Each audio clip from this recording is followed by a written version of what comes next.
Voilà. C'est ouf ça. Et c'est...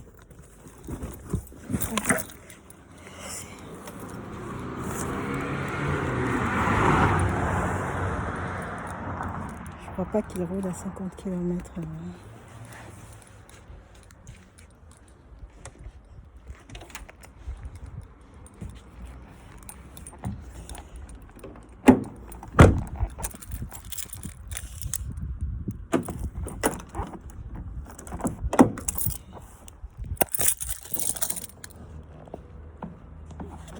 Faudrait que je regarde la signification exacte de cette signalisation jaune sur le sol. C'est la place à l'arrière, c'est réservé aux personnes en situation de handicap.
Aujourd'hui, je vais faire ce sera pas le dispositif du mois. C'est ce que je vais appeler l'analyse des pratiques. Analyse des pratiques.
Je vais me dire qui est-ce qui est venu, qui est-ce qui travaille ce samedi après-midi. Parce que le matin, je sais que le matin il y a du monde. Mais en plein après-midi comme ça, ah si, oui, il pourrait venir en plein après-midi.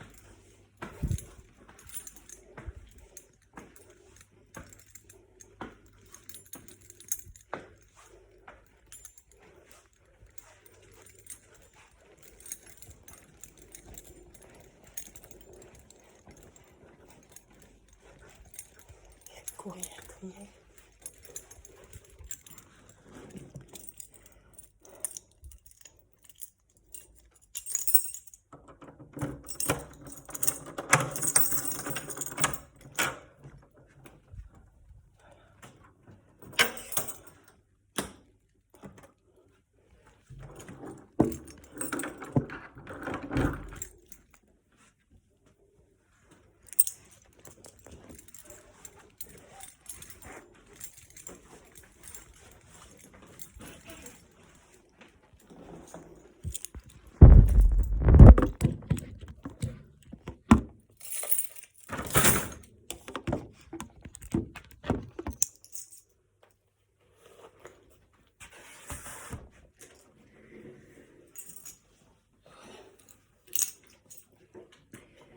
Bon.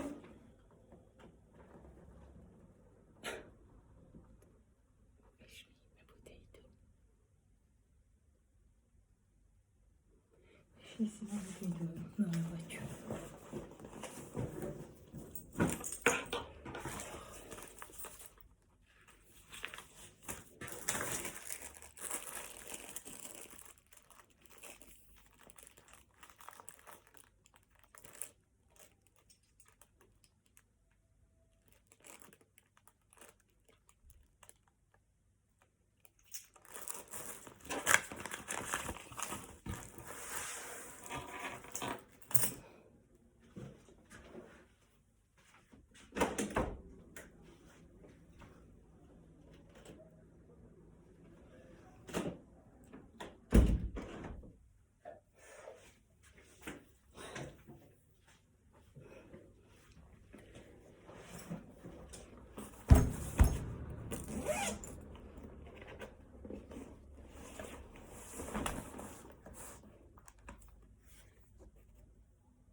Il y a eu un récent événement qui s'est déroulé à Bourges où une assistante sociale a été poignardée en même d'un entretien qu'elle faisait lors des visites à domicile. Et ça questionne, hein, ça questionne. Il y a à peu près un an et demi, c'était une assistante sociale qui avait été fusillée lors d'une visite à domicile aussi. Et donc ça questionne, en tout cas moi ça me questionne sur les pratiques du métier d'assistante de service social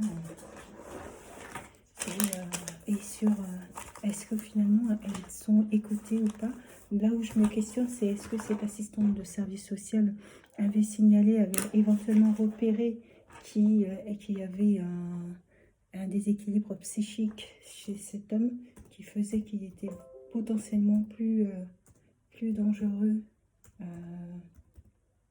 Il était potentiellement plus dangereux. Voilà.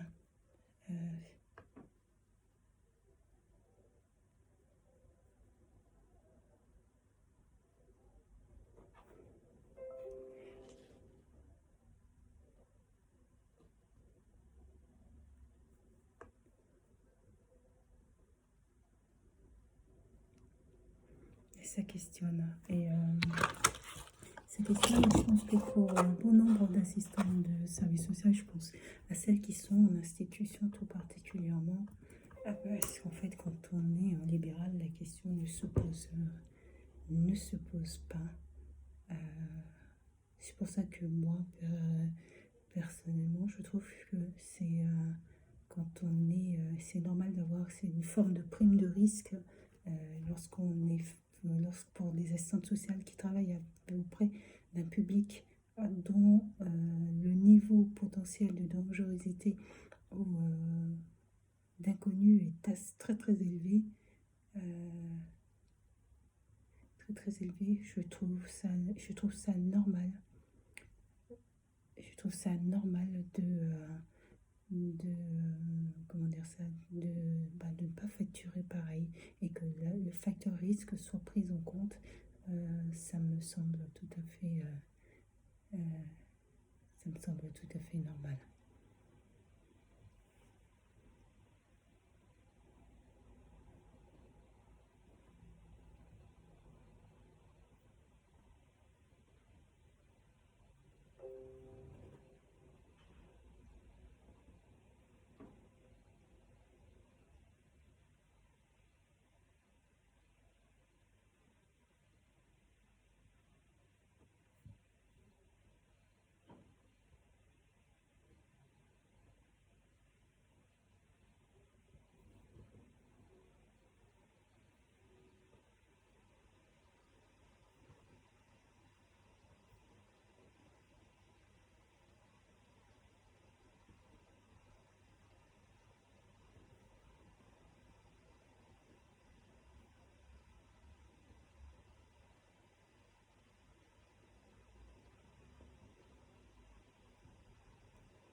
vous vous rendez compte? 3 coups de couteau.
En fait, là, je fais une vidéo analyse de pratique qui porte sur la visite à domicile, procédé, voilà, et étapes.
Et contrairement à ce qu'on pense, c'est pas rare en fait que des travailleurs sociaux se sentent en insécurité lorsqu'ils font leur travail.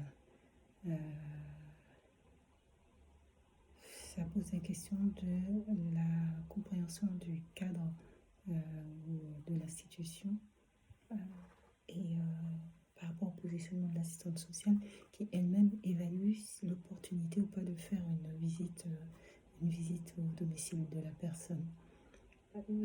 Techniquement, il n'y a pas d'obligation sauf impossibilité pour la personne de se déplacer. Sur les primo-entretiens, ce qu'on appelle les primo-entretiens, ce sont les entretiens, les premiers entretiens de mise en place du plan d'aide. Il peut arriver que la personne ne soit pas en mesure de se déplacer. Lorsque la personne n'est pas en mesure de se déplacer sur un primo-entretien, dans ce cas-là, l'assistante sociale va aller dans une démarche proactive qui va aller vers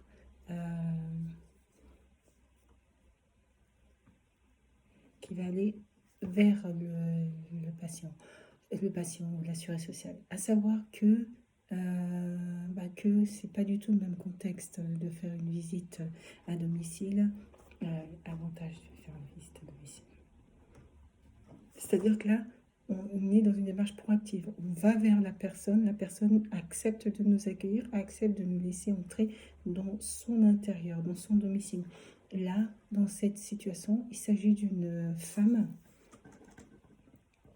Il s'agit d'une femme, donc apparemment, rien ne permettait de déceler auparavant qu'il y avait un déséquilibre psychique assez important qui l'aurait amené à... et pour quel motif cette femme voilà. Mais en fait, les motifs peuvent être divers et variés. C'est pour ça qu'en fait, les règles qu'on impose aux travailleurs sociaux, ce ne sont pas des règles faites pour rien. C'est ou pour donner une forme de condescendance à la pratique du travail social.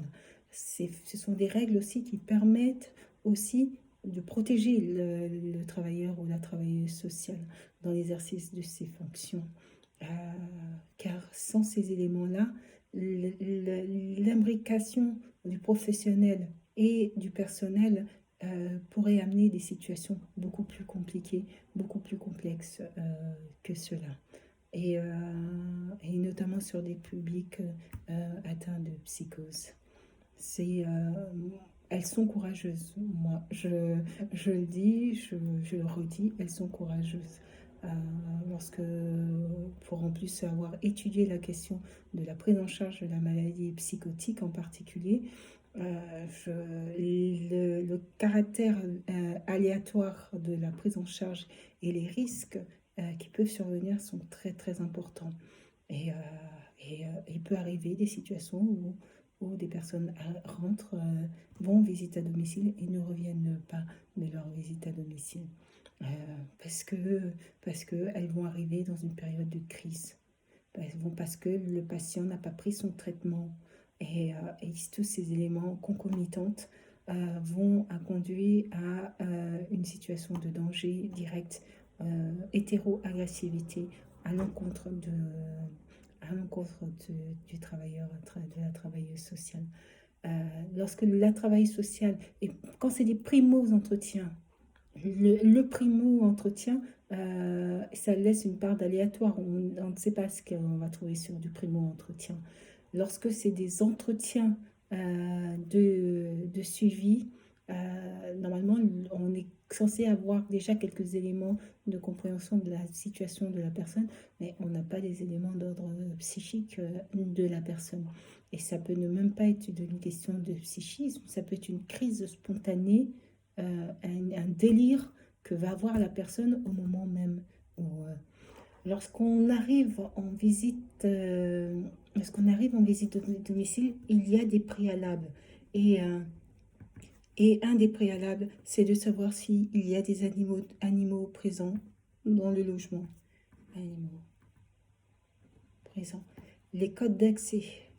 Je vous dis ça, je sais que ça c'est l'idéal, hein, et que dans la réalité, en fait, on ne fonctionne pas sur cet idéal-là.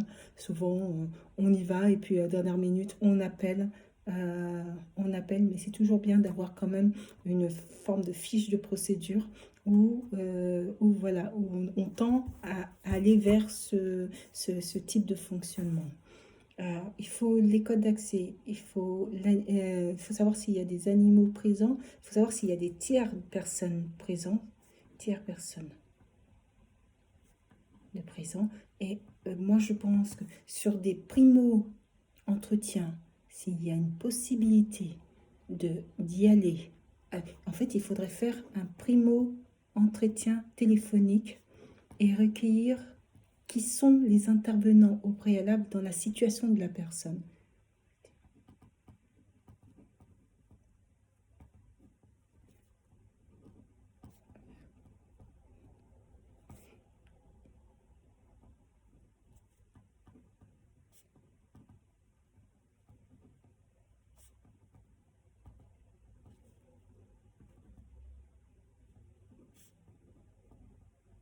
Intervenants ou qui sont déjà intervenus dans la situation.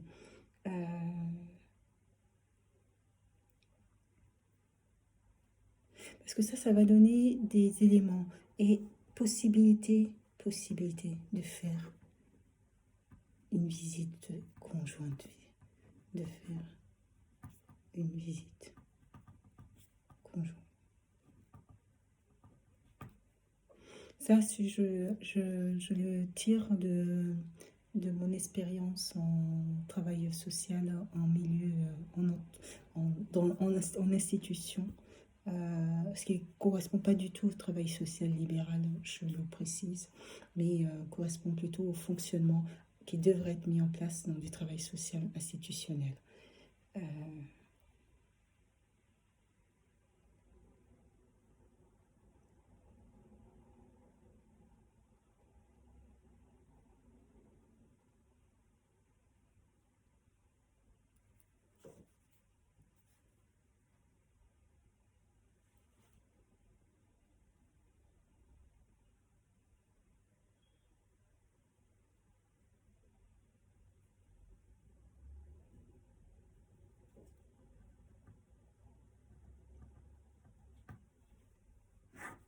Et je pense qu'elle devrait travailler sur la personne de confiance, un peu comme au milieu hospitalier. Euh, qui est la personne, lorsque c'est possible, hein, qui est la personne qui il est possible de contacter pour recueillir des éléments d'information en amont, lorsque c'est possible. C'est peut-être un frère ou une sœur éloignée, ou quelqu'un d'assez proche, un voisin. Donc, qui est la personne de confiance? Moi, je pense que sur les visites à domicile, elles devraient être euh, beaucoup plus rigoureuses qu'elles le sont. Je dis que c'est différent par rapport au travail libéral parce en travail libéral, lorsqu'on travaille dans des institutions où il n'y a pas de travail social auparavant, c'est-à-dire que c'est l'assistante sociale qui construit son travail. Et le temps de construire ce travail, cette méthodologie de travail, c'est possible de la mettre en place. Et il faut se donner, il faut se donner du temps. Il faut se donner du temps. Mais je pense que c'est totalement, je suis en train de rédiger là, et ça me paraît logique de prendre contact avec la personne de confiance. Euh, et, euh, et puis, il faut tenir compte aussi de l'âge de la personne. Il faut tenir compte de l'âge, mais le précédent, l'assistante sociale qui a été fusillée, c'était une personne âgée. Elle venait rendre visite à un homme âgé son épouse, on a mis son épouse dans un établissement médico-social et il a mal vécu, il a mal vécu. Il a attendu l'assistante sociale avec une arme. Et dès qu'elle a ouvert la porte, il a tiré.